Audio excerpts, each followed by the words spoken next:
Hey guys, and welcome to my review of Sunkenland, released on Steam on the 26th of August 2023 and developed by Vector 3 Studio.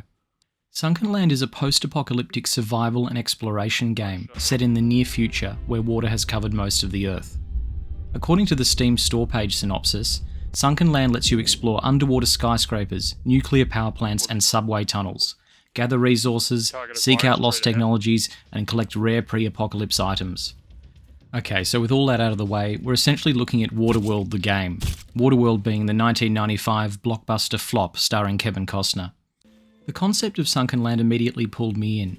A combat exploration looter set in Waterworld, with a similar rusty post-apocalyptic type vibe. So let's dive in. The game starts you off on a small island with a few trees and materials. You quickly exhaust this stuff and have to start diving for loot or build a ship and make it to another island.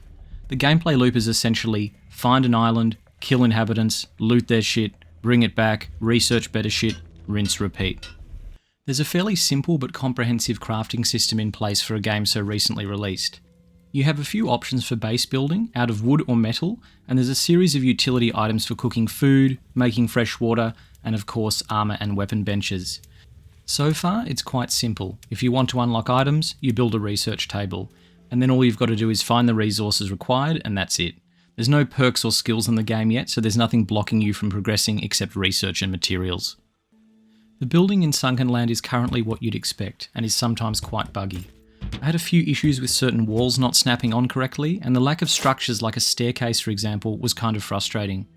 It's only early days though, and I'm sure they'll get around to implementing new structures and fixing the building snapping problem.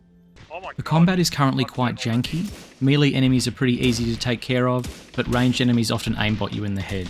This can be very difficult to deal with even with a number of friends with you. Expect to die a lot to what seems like really unfair headshots from NPCs. There are a series of factions inhabiting the islands, and these range from slavers to mutants and things of that nature. The faction system hasn't really been fleshed out yet, and you can't join any of them or build reputation, just wipe them out and take their shit. One of the sometimes fun parts of this game are the raids that will happen on your base.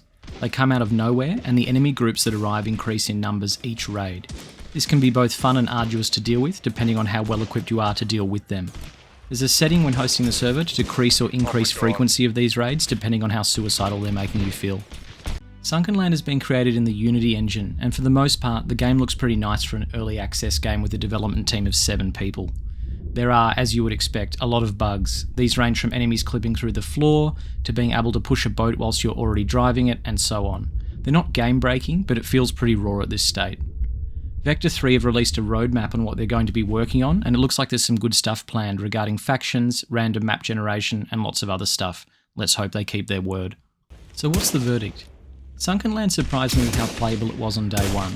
Yes, it has some serious bugs, ranging from save games being totally destroyed, general jittery performance, and NPCs clipping through things, but I was able to overlook most of this because of how much I like the concept of the game. If you like survival looter FPS games, and you don't mind bearing early access performance issues and bugs, there's enough currently in Sunkenland to enjoy for at least a few hours with friends. Not to mention all the content on the horizon. It's currently $29.50 Australian on the Steam store, which if I'm being honest is probably a bit expensive for the state it's currently in, but I would definitely say it's worth picking up on a sale if you can. I'm going to leave it at that, guys. Thanks for taking the time to watch my review, and as always, a big thanks to all my patrons for your continuing support. It's much appreciated. Catch you on the next one.